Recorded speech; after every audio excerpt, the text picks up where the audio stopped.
Warning. Before I start this, you should know that I am going to spoil everything about the movie The Night is Short Walk On Girl and the anime series The Tatami Galaxy. Don't say I didn't warn you. Part 1. Wait. What do you mean that the Tatami Galaxy isn't perfect? Are you ready to fucking fight me right now? Because I will absolutely start... Okay, wait, hold up. I know from the title of this video alone, it can seem like I have some kind of bone to pick with the Tatami Galaxy. Let's clear it up right now. I really don't. Far from it, in fact. I would probably say that it's my favorite show of all time. It's the rare series that I own on DVD. Its art is emblazoned randomly around my room, and it occupies a nearly unparalleled position in my brain and in my heart. It's a total classic and something I have an inalienable bias towards, something which I will be very upfront and honest about. But, as Anita Sarkeesian says, it's important to be able to enjoy media while still being able to acknowledge some of its more pernicious aspects. And I think we're going to see today that there are some issues plaguing the Tatami Galaxy which I would describe as pretty pernicious. This doesn't necessarily sabotage my enjoyment of the show, but it does attach a few minor asterisks nonetheless. And moreover, a few of those asterisks seem to work to undermine the show thematically, at least slightly. So it's not just that I find parts of the show distasteful and below its own standards, it's also that these aspects just get in the way and make the product as a whole a bit weaker. How's that for a quick treatise on cleaning up your media's messaging? It gets in the way. It's not just problematic, it's also just cluttering up the freaking message, and god damn it, the message is important. So let's begin at the top of my list of grievances. We have both the most obvious and the most damning within the context of the show. We got the character Jogasaki. Jogasaki is someone who I've recently begun to see as a test of the boundaries for the show's theme of treating each person as a complex and multifaceted individual whom we can ever truly know a fraction of. Jogasaki is not a completely rotten character. He is shown to have aspects of his personality which are playful, good-humored, creative, and affectionate. However, true to the show's form, that's but one aspect of his total being. The revelations about Jogasaki illustrated in the series' second episode Film Circle Misogi, that this handsome, popular, and well-liked person is actually a college flunky, a boob fetishist, and the devoted owner of a sex doll named Kaori, are not particularly bothersome to me. I figure to each person their own personal and private life, so long as there's no harm being done. The scheme that Watashi and Ozu undermine his arrogant posturing through revealing this information to the public in a guerrilla documentary is wild, anarchic, and absolutely hilarious. I love it. But that wasn't the only thing that was revealed in the documentary. No. If that was the end of it, that'd be the end of it. I'd have no real complaints. But the other revelations revealed in the documentary that Jogasaki was also someone that auditioned the breasts of nearly every woman who joined the film circle and kept detailed, illustrated notes on this is something that is a bit harder to stomach. Actually, scratch that. It's pretty disturbing, pretty hard to stomach, to be perfectly honest. Now, if this character was meant to be framed as unambiguously not good, that's one thing. But he's given a really softball treatment for the remaining 9 episodes of the series following this episode. Throughout the remainder of the show, we're mostly given representations of other parts of his personality that are significantly more likable. But always in the background, there exists this understanding that this character who is being portrayed in a positive light is the same one who's running a goddamn Weinstein-light operation out of his seemingly innocuous movie club. You can believe that each person has dimensions. Hell, tons of real-life people who have done bad things have also contributed meaningfully to the world. But this soft treatment of Jogasaki's indiscretions kinda sits unwell with me nowadays, and the flippancy with which the storyline is treated has not aged well since when I first watched it in 2015, nor since when the show was first made in the early 2010s. A few real-world events have soured this plot point just a little bit. It's even about movies, god damn it, like shit. It's like they were trying to tell us something. Furthermore, all these things, being a boob junkie, a college flunky, and a power drunkie, are all weighted pretty equally in terms of negative blemishes on what is ostensibly a good, positive character, which is what the series seems to want to frame Jogasaki as. And before you start typing out your counterpoint, this is not a case of moral ambiguity either. I love a good morally ambiguous character. Hell, I love a good villain too. But my issue is that this character is shown doing reprehensible shit in one episode and is given a highly favorable treatment by the show's framing for the remainder of the series. And because the show is based on a looping cycle of the same 2-year period of time, repeating over and over again, it could be reasonably assumed that in all the other episodes, Jogasaki is up to the same shady shit he was in Film Circle Misogi. The only fundamental difference in the fabric of reality from episode to episode is which club the protagonist joins, and henceforth where the show focuses its gaze. So in every episode where Jogasaki is shown being much more likable and sympathetic, the events of episode 2 are likely still transpiring, just without the audience's explicit knowledge of it. And I'm of the opinion that this detail undermines the remaining instances of the show representing its characters well with respect to making them believably multifaceted. This is for the simple reason that no other character has one of their facets a tendency towards sexual harassment. And worse over, this could have been easily corrected, I think. The smear campaign that Ozu and Watashi orchestrate against Jogasaki in episode 2 would have been perfectly mortifying and given the episode all it needed to work with without any hint of predation in the storyline. Owning a named sex doll, climbing a wall of fake breasts, having failing grades, and a debilitating germophobia that causes him to toss away gifts that are given to him are all things that would turn Jogasaki from a respected club leader into a social pariah. But that last little detail about his pattern of harassment towards his female rank inferiors in the club sours the show's later attempts to give him a redemptive framing, in my opinion. And while I understand that's a subjective moral point, there are behaviors that I think all of us should consider a bridge too far. Maybe in 2010 when the show came out, most of the audience could brush this plotline to the side without much thought. Nowadays, I guess you could say the time is up on that sort of leniency. And this point about Jogasaki's redemption is only compounded by the problems presented by the minor character, Aijima. And when I say minor, I mean it. I, who has watched this show 4 times to completion, had to look this dude's name up on Wikipedia.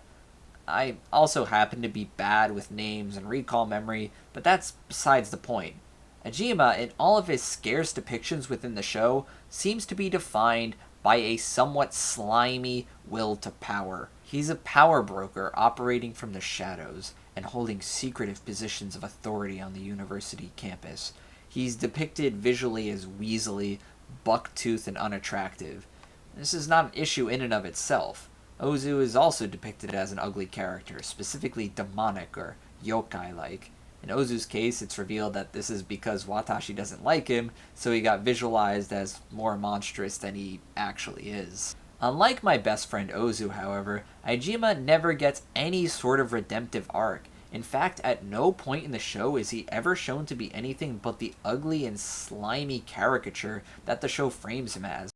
There seems to be no subjectivity in the gaze that's cast on Aijima, indicating that, yeah, this is actually just how this dude is. At no point is anything peeled back on him to reveal a character who's less ugly and unlikable than he seems to be, as it happens with Ozu. And he doesn't get any particular benefit of significant screen time to charm us as Ozu does. Well, charm me at least.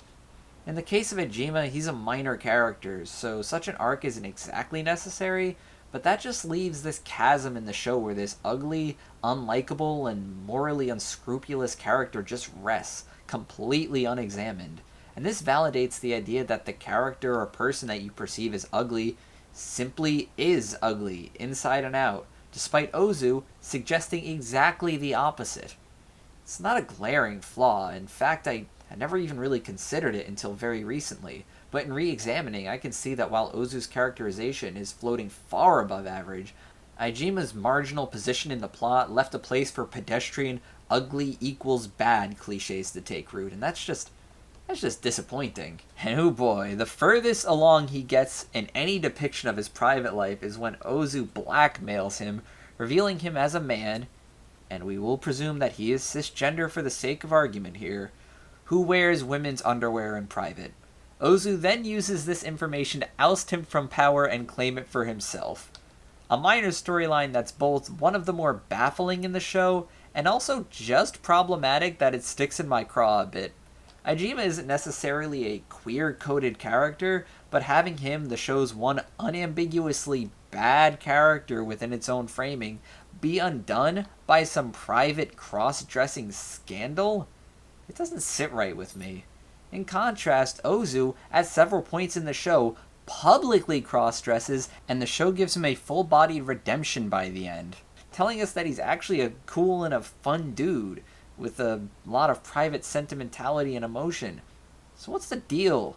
Surely there's a difference in the nature of cross-dressing, it being private for Aijima and performative/tactical for Ozu. Seriously, dude, Ozu kicks so much ass. But I don't find that to be enough to explain all of this away. Nuh-uh. I will not let this cheap queer coding of our villains persist in the modern age, especially when we have bisexual King Ozu running a whole muck on this show, uncontested, everybody likes it. Come on, get it together. So really, what's up with Aijima? Unfortunately, this is all going to be left purely as rhetorical because I don't have any answers regarding this character. And I don't think there are any that I could even possibly glean. He's just an under-considered character in a show that gives almost every other plot-relevant character a solid dose of consideration. This leaves him as a black hole off to the side of the narrative, purely in service of a few scattered storylines. I don't resent or disapprove of his presence, but given how this show is thematically concerned with giving all its characters a generous chance, he serves as sort of a blind spot with regards to this, and he's the character who lives in this blind spot, and not the character who, again, shows predatory tendencies towards women. Jeez, more could have been done. Jeez, anything could have been done. Justice for Aijima. Even if it's just a little. He can be a shitbag, I'm fine with it, but just a bit more. Just a touch more. Part 2. One Wild Night in Kyoto. When I first saw the trailer for The Night is Short Walk On Girl, I wasn't thinking of all the ways in which the Tatami Galaxy's flaws could be corrected. Matter of fact, I didn't think that the show had any flaws to be corrected, so there's that. Just calling out the blind spots of me roughly 3 to 4 years ago, that's all. I just know that it was magic. I was excited as hell. To me, the Tatami Galaxy was a one-time thing, statically locked in the past, and not really popular enough to break out of that status. It was already 5 years old when I first watched it, and I expected nothing more of it. So that I was getting more in this style, within this universe, and by this same team, well, it may have just been my biggest fanboy moment, and I really don't have too many of those. So, when the film eventually cropped up online, I watched it. Shady website and all. When it appeared in a limited theatrical release showing where I used to live in South Florida, I watched it, and I've watched it 2 further times from that point. I love this movie. Hell, I even bought the book it was adapted from when I found it by chance on an outing in New York City. And over my repeated viewings of the movie, some points started cropping up that made me just like it more and more. Well, for one, I would say for certain that it is a more accessible product than the Tatami Galaxy. Compared to the more somber tone of Tatami, this movie is bubbly, effervescent, and full of joy. Somewhat in keeping with some of its boozy, nightlife, pub-crawling elements. And to be frank, for every moment that Tatami is funny and endearing, There's a sad sack moment of introspection or some humor that's cutting it right on the edge of an acceptable level of darkness. But beyond that level of immediacy and accessibility, The Night is Short is simply a movie I feel like I don't have to explain much on behalf of, or give any defense for, or attach any caveats to a viewing of. It's just good. A high energy, beautifully animated, and poignant document of a single crazy night, After Hours style. Or if you want to be a bit more modern, Nick and Nora's Infinite Playlist. The Night is Short Walk On Girl follows two unnamed characters through their separate but overlapping nights in Kyoto. The fanbase has taken to calling these characters Senpai and Otome, something that I see no reason to contest. Senpai is startlingly similar in his thought process to Watashi from the Tatami Galaxy, but is a much more active character and seemingly less given to long bouts of contemplation. Otome shares no personality qualities with the visually similar Akashi from the Tatami Galaxy. Despite looking the same, I guess Morimi-san and I both seem to have an affinity for this particular haircut, I guess. These characters could hardly be less alike. While Akashi was stern, single-minded, intellectual, and unconcerned with people, Otome is a high-spirited girl with a people-pleasing streak and a desire to be led by fate through her night. Senpai is singularly focused on getting the attention and eventual affection of Otome. Otome is so focused on the abstract intermingling of all things, events, and people that occur that she barely takes notice of any individual person, focusing more on the occurrences from a more starry-eyed and abstract perspective. They, along with an expansive and colorful supporting cast, navigate through a series of absolutely rat-fuck insane situations which are all undergirded with a poignancy of themes regarding the interconnectedness of people, events, and meditations on the concept of fate. What a movie, dude. Like, god damn. Eventually, at the conclusion of this frenetic and fast-paced film, our leads connect gently and quietly at its conclusion, validating all the ideas of social connectivity that the film was laying out, and we get sent off with another legendary Asian Kung Fu Generation track over the credits. Oh, and blessed are we as viewers. God, did I cry? I won't say I didn't. Man, I know you can't see me, but I am practically crying right now. I'm about to go listen to that song, like for real. But yeah, this movie really does feel like a blessing. Not only does it work in a vacuum as something that functions perfectly well on the terms established solely within its own runtime, but it also works as something that relates in interesting ways to its spiritual predecessor of the Tatami Galaxy. On the face of it, and at first glance, they can seem to be utterly indistinguishable outside of the precise details of their story. But after picking apart each of these pieces of media over multiple viewings and combing through the details, there are actually a lot of changes that transpired between these two, primarily with respect to the treatment of characters, narrative threads, and how they go about embodying their respective themes. And truth told, my own deeply held subjectivity aside, I think the majority, if not all of these changes, are markedly in a positive direction. And I think the best way to break down just how these changes are positive ones is to run through the storyline of The Night is Short Walk On Girl and begin to break down what goes so right here. Part 3, Namu Namu. Firstly, and in the most broad and obvious point, just having Otome present as a serious working agent within the film already gives it a slant that the Tatami Galaxy doesn't have. A stronger female presence that scrubs away some of the shades of female marginalization that were present in the Tatami Galaxy. I mean, Akashi and Hanuki were good characters, but given that they were more to the periphery of the story, meant that their developments weren't quite as well fleshed out as Watashi or Ozu.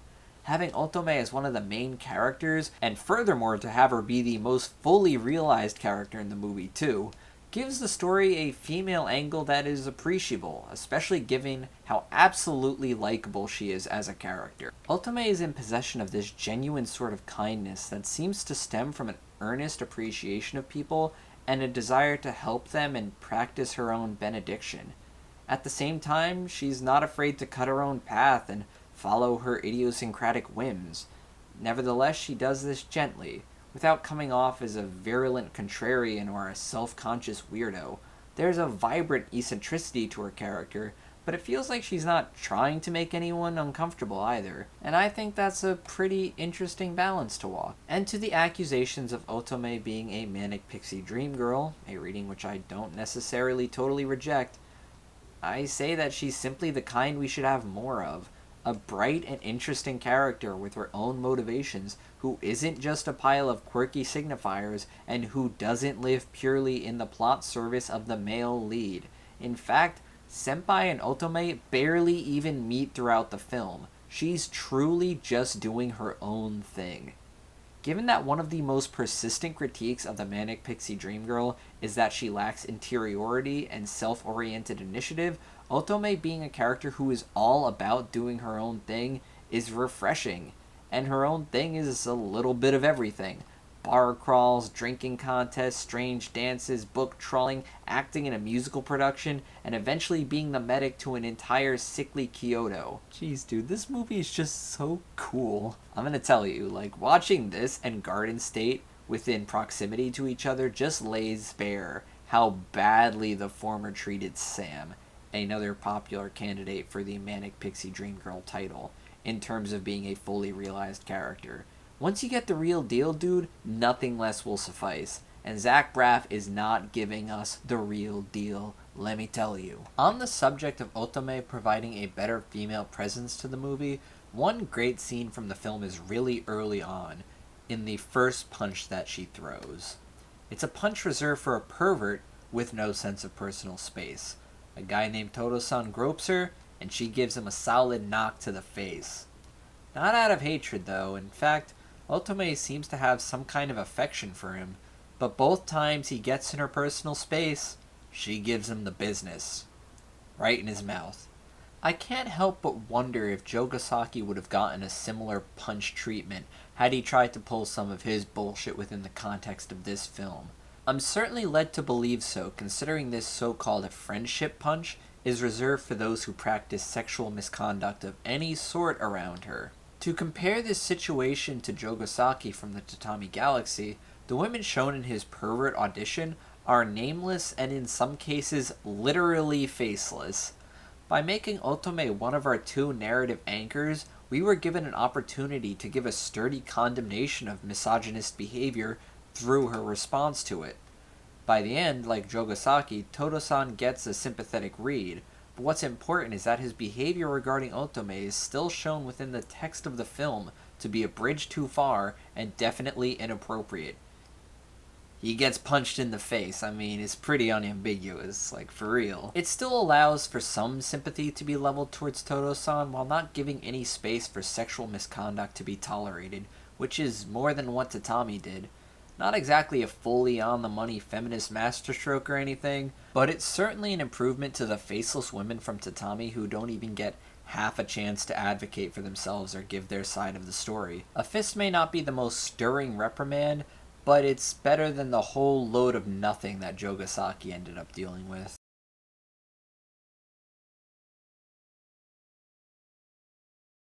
Having a girl in a leading role has further benefits as well. In the Tatami Galaxy, our two most major female characters, Akashi and Hanuki, never even talk. Appear on screen together once, sure, but talk? Never. They'd be a weird matchup for sure, given their almost perfectly opposite personalities, but doesn't that make for some potentially fun watching? Well, tough shit. It never happens. 11 goddamn episodes and not a peep. Alison Bechdel is out here shaking her head in disappointment. Here, Hanuki reprising her role of a footloose party girl with a good head of common sense and Otome talk a number of times, as do Otome and the theater director Noriko.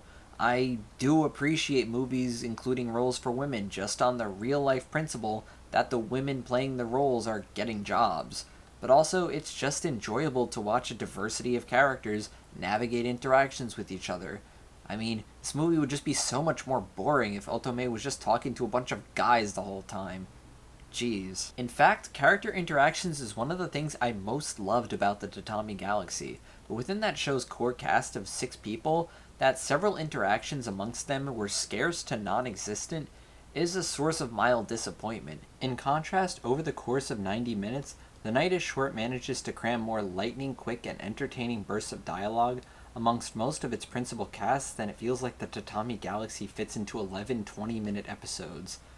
This can of course be attributed in part to the movie's breakneck pacing, but the quality of these interactions cannot be couched in that alone. There's a real art to making a character who's sharply defined enough that they can be understood quickly through a few lines of dialogue, while still affording them that extra bit of dimension to make them feel real and realized. And The Night is Short is masterful at this. For an illustration of this principle at work, let's look at Don Underwear, a true man of passion if there ever was one. During most of the movie, he's in the act of composing a script for a musical about his one-time chance encounter with a woman who has consumed his mind ever since. A fixation that he vows to see through to the end by rekindling this chance encounter with this unknown woman. The musical, a smoke signal he's sending out to her. And per his name, until that day of rekindling, his underwear will remain unchanged. All in all, a pretty goofy premise to build a character around, but something that slots perfectly into the bizarre and madcap world of this movie. But Don Underwear, it is revealed, had been ducking or at least completely oblivious to the affections of Noriko, the director of the theater production that he's scripting.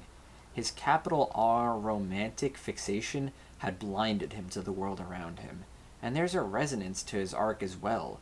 An unexpected resonance. A sense that this plotline, which is at first glance a fun, if somewhat silly toss-off, has an importance that shouldn't be overlooked. Hell, this is reflected in the musical itself, which starts off as goofy and somewhat disjointed before eventually reaching one of the movie's highest emotional climaxes at the climax of the musical. It's pretty thrilling, honestly. I kind of love it. And Don Underpants concludes his arc by eventually coming to reality, down from the musical fantasy of his theater production, and he begins dating Noriko by the end of the movie. And he finally changes his damn underwear, thank goodness. The resonance is that the character arc that the Don goes through somewhat echoes Otome's own privately experienced internal arc. This is best exemplified when, near the end of the movie, she thinks the following to herself. Up to this point, I had given myself over to wonder, following the road wherever it led. I had been lax in forging the tactics required for romantic relationships, and noticing the feelings of others was quite beyond me. I suppose trying to grasp my own fluffy, cotton candy feelings was difficult as well. I love a good bit of alexithymic representation. Did I neglect to mention this is adapted from a novel? Can you tell? I can kind of tell. I like this line because it further deepens Otome's interior life, interrogates her behavior in a critical but non-derisive fashion, and allows for the conclusion of the movie where she and Senpai go on their first date to feel like a mutually agreed upon meeting. This is because, as opposed to Tatami, we get to look inside both sides of the relationship's brain. Not to dismiss Tatami Galaxy's conclusion as insipid or shallow, it isn't. But there's an appreciable increase in textual richness when you have a sense of how both parties are approaching their relationship. This movie doesn't just treat its female characters better. In treating them better, it makes certain improvements to the content of its narrative and themes, and by enriching the side characters of the film, it allows the experience as a whole to feel more multi-dimensional and nuanced than a simple wild night in Kyoto. It feels like a wild trip through the bogs and plateaus of human psychology, all without getting too heavy with any of it. This movie is so good, but I ain't even done. To illustrate this even further, we should also look at Rihaku, an old man that acts as a plot-catalyzing force during several sections of the movie. He's the man whom Otome bests in a drinking contest in the movie's first arc. Furthermore, it's his illness that spreads across the entire city in the last part. Rihaku is a powerful Kyoto debtor whose network of loans places him in a position of power and terror over the locals. The malignance of his influence is best represented by the rickety, ramshackle, towering mobile mansion he lives in, the arrival of which sends everyone present into a nervous frenzy, specifically those who owe him money. He's also a sadist who uses his power to make people suffer, as demonstrated in a hot pot eating contest that nearly incapacitates every contestant, compelling the participants into eating food so spicy that it causes everyone who eats it to breathe fire and suffer a facial engorgement. And the way he gets people to consent to this contest? Dangling rare and coveted books in front of them as a prize for the victory of being the last one standing. Truly villainous behavior. I don't think it's entirely off base to call Rihaku a rough analog of Ejima from the Tatami Galaxy, if only for his moral callousness and immediate physical unpleasantness. He is definitely a more prominent character in the storyline and appears more regularly, but the bones of the two are analogous, both powerful and somewhat shadowy local figures who make everyone's life who they come into contact with a little bit worse. And yet, by the end of the film, The Night is Short has done more to humanize Rihaku and hence live up to the theme of each person possessing many dimensions than Tatami did with their toss-off treatment of Ejima. And this is all done while reinforcing the fundamental goodness and compassion that underpins Otome as a character. It's truly a deft trick. While Rihaku is not exactly a central focus of the film's narrative, his unhappiness, pessimism, and unscrupulous relationship of power with the locals makes him a good counterpoint to the personable and optimistic Otome. During the film's final act, as Otome travels around Kyoto, tending to its ailing citizens, the characters of this story, each one redeemable and likable, she eventually comes to patient zero, Rihaku, locked away in his coughing castle. Otome, being herself, is determined to give the guy some help. Rihaku has to this point been the most unlikable and irredeemable character of the story, a true final boss of Otome's resilience as a person, and like Luke Skywalker confronting Darth Vader at the end of Return of the Jedi, we consider for a moment if our hero can get through to the monster. Rihaku looks bad when we first see him in this state of illness, a man tormented in part by his illness, but more so by the guilt of his actions, the personal misfortunes that led to him grasping for power in lieu of personal relationships, and the implied mortality present in the passage of time. Rihaku is bedbound, bathed in fading purples, and surrounded by ticking grandfather clocks, a cool visual and a not-so-subtle indication of his internal state and obsession with time and terminality. A short monologue from Rihaku to Otome paints the picture of a man who surrendered to the cynical conceits of the world in a bid for security and power, a process that left him miserable. But Otome, ever the optimist, takes the elements of misery, cynicism, and isolation that Rihaku presents and turns them on their head through a perspective shift. The money he loaned out connected him to the community. The things he stole cycled back out to the world and brought happiness. Even the illness he wrought throughout Kyoto is an inalienable proof of his connection to the rest of the characters of this world. It's got a touch of naivete, for sure, but it's moving anyway. Even as you profess your isolation, you're still bound to others in the end. The thread of fate you weave with, everyone is connected to, whether they like it or not. Rihaku, you are absolutely not alone. This evening was all thanks to you. A long, wondrous, and marvelous night. In a few short sentences, this movie perfectly nails the concepts of interconnectedness, optimism, and the multidimensionality of people, all while taking the apparent villain of the film and turning his role right upside down. I mean, jeez. Otome isn't just a character with initiative, she shapes the direction of the film's plot and themes time and time again. This instance with Rihaku is the most affecting example of it, as immediately after this pep talk, and a dose of medicine, Rihaku's cheeks fill with blush, life and youth returns to his countenance, and spirit returns to his voice. We're led to believe as viewers that the medicine is only a fraction of the reason for this change. Otome is just the best. Part 4. Take all of your meaningless sadness and cram it into your knees. On that note of joy and optimism, I think it's about time we return to the core conceit of this video, which is juxtaposing this movie and the Tatami Galaxy. And one final thing that can be sort of alienating about Tatami is that it's a pretty melancholic show. A lot of the show's runtime is taken up by rumination, lamentation, and introspection from protagonist Watashi. And while I think the writing is superb and the tone of these scenes is splendidly depressive, it's not necessarily for everyone. It's for me, certainly, but hearing a sad sack lament about his moral compunctions over asking a girl out on top of a depressive piano track is certainly someone's idea of hell. And I disagree, but I'm not going to call them wrong either. All the serious, heady introspection of this style in The Night is Short is crammed into one lightning fast, explosive, and extremely funny scene at the back end of the movie. A lot of the same themes of moral confusion, social propriety, and romantic versus sexual attraction are explored, but condensed into a few minutes and delivered with a lot more energy.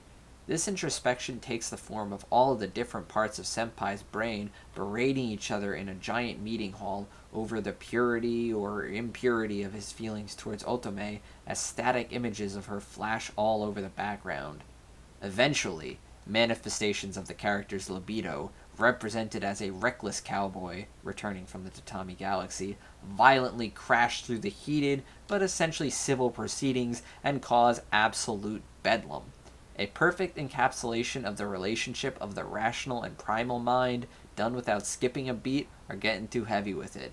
Maybe more intricacies are dissected in the Tatami Galaxy's exploration of it, but this nails the core ideas while making it more accessible and entertaining to watch within a movie format. While, as I mentioned before, Senpai is characteristically similar to Watashi from the Tatami Galaxy, he's only half of the story this time around.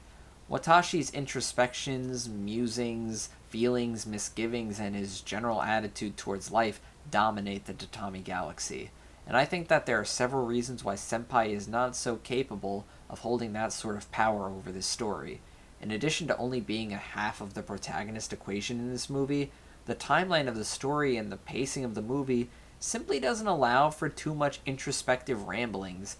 He's got his goal, to catch the attention of Otome, and he's constantly changing tack and getting himself into messy situations on his way to achieve that. Launching himself into the leading role of a play opposite Otome, getting into the aforementioned hot pot contest to win her childhood book back for her, and following her bar crawl into a pantsless night of hell. An exciting, if somewhat ragged and tumultuous sequence of events for him. And as opposed to Watashi, he doesn't have time after each misadventure to ruminate on the failures of his entire life up to that point. There's no time for that. But another reason he's not able to be so dominant is that in the end, it's not some one-sided romantic thrust from Senpai that kicks their romance into action, but a mix of actions from both Senpai and Otome. At the end of the movie, it's Otome who decides to visit him when he's sick and provide him with medicine, but it's Senpai who takes the action of winning and eventually gifting the book that belonged to her as a child, something which gives him the courage to ask her out on a proper date. This ending places both characters in an active role in initiating the relationship, which is more satisfying than it being presented as a mostly one-sided affair. The movie is ostensibly about these two characters eventually connecting, but there's a lot of movie that exists more or less independently of that conclusion, and all of the steps in between them being vaguely familiar strangers at the beginning of the movie and dating by the end of it are presented as enjoyable just for the sake of it. And the purpose of these actions within the story are not always for the instrumental purpose they serve in bringing our leads together. I see that as a quieter, yet no less poignant evocation of the principle presented in the Tatami Galaxy, that sometimes to live for the moment, and not for what the moment should be, is one of the best things you can do with your life. Senpai is proven wrong because he couldn't fully grasp this initially, and spent all of his mental energy trying to catch Otome's attention. Otome is meanwhile proven wrong because it's all she did. Now, it's going to sound kind of out there, but I see this night in Kyoto as playing a similar role to the cat in The Cat in the Hat by Dr. Seuss, by bending these two extremes that these characters embody towards a more moderate middle. The two meeting for a date at the end of the movie with an excitement to share their experiences from the night is the representation of the middle that the movie has pushed them towards. Senpai realizing the scintillating memorability of the night was its own reward, and Otome realizing that she has a genuine curiosity about Senpai's experience and a desire to share in the memory of it. The Night is Short Walk On Girl, in a sense, does not give as much weight to long-winded introspection as the Tatami Galaxy had.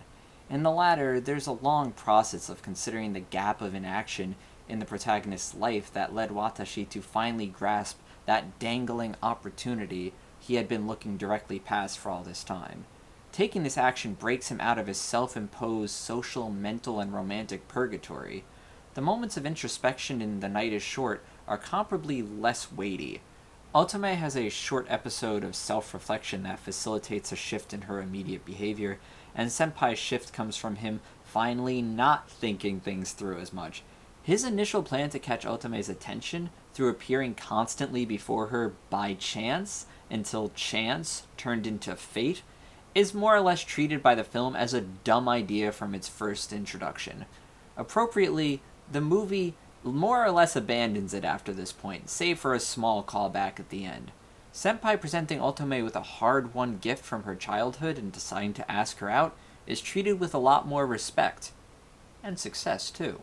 By not particularly privileging one of the romantic leads over the other as Tatami had, the film allows their contrasting faults to be presented and eventually whittled away so that they can eventually meet at a more golden middle.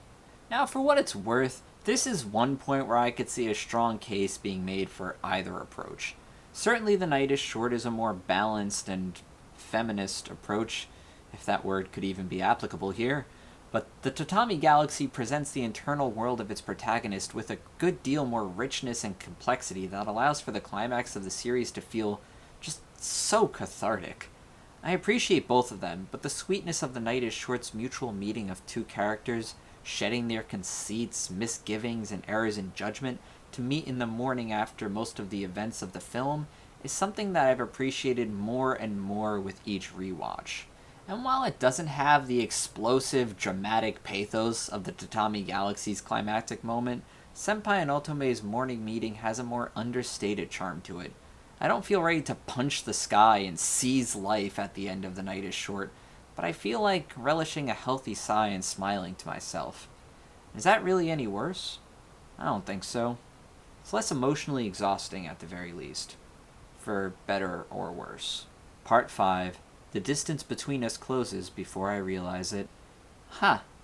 It sure does sound like I prefer The Night is Short Walk On Girl to the Tatami Galaxy, doesn't it? Well, I sort of do, if I use my higher mind to start picking apart the bones from the muscles and whatnot.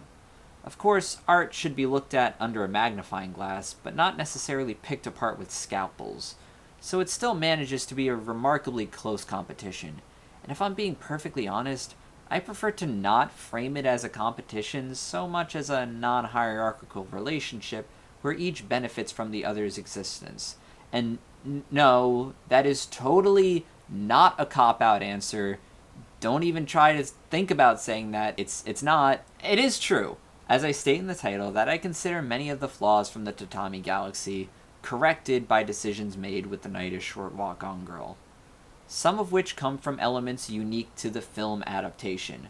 But to call it an improvement would probably not be entirely accurate. I consider these two as pieces of media, much like Ocarina of Time and Majora's Mask, the first two Ratchet & Clank games, the original two Star Wars films, God, Ween, Satan, and the Pod by Ween. Subjects with a lot of similarities between them, but with some important tonal and characteristic differences that build on and expand from the legacy of their predecessors. Would any of those second entries be quite what they are if not for their intertextual relationships with the first? Doesn't feel to me like they would be. So similarly, The Night is Short lives somewhat in the shadow of Tatami, but importantly it also grows to meet that shadow in size and scope. In this respect, it is the case that The Night is Short improves upon certain elements of the Tatami Galaxy, but it is also the case that due to its format and narrative structure, there are certain themes and topics that Tatami Galaxy will always be more apt to broach upon. It is for this reason that I'm responsibly choosing to not sort these two by way of my preferences. Not because it can't be done, but because I don't feel the will in me to actually do it. Each one brings elements and themes that the other is not as well equipped to tackle, and in doing so they enter into this sort of complementary relationship with each other, a yin and yang sense of balance, where the tangy, outrageous, effervescent, and bouncy Night is Short plays next to Tatami Galaxy's more understated character humor, melancholic tone, and pacey introspection.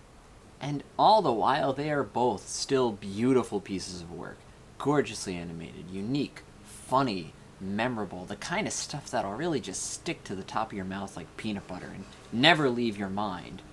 And more than anything, I just feel grateful to be in a world where there are two lovely renderings of this fictionalized Kyoto to tickle my brain and play upon my senses.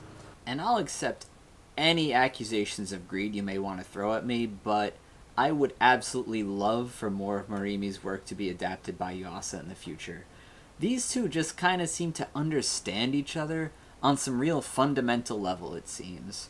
And hey, in the time since I wrote most of this script, there's been the announcement of an anime adaptation of Morimi's Tatami Time Machine Blues, which is in the works from Science Saru Animation Studio, which is founded in part by Masaki Yuasa.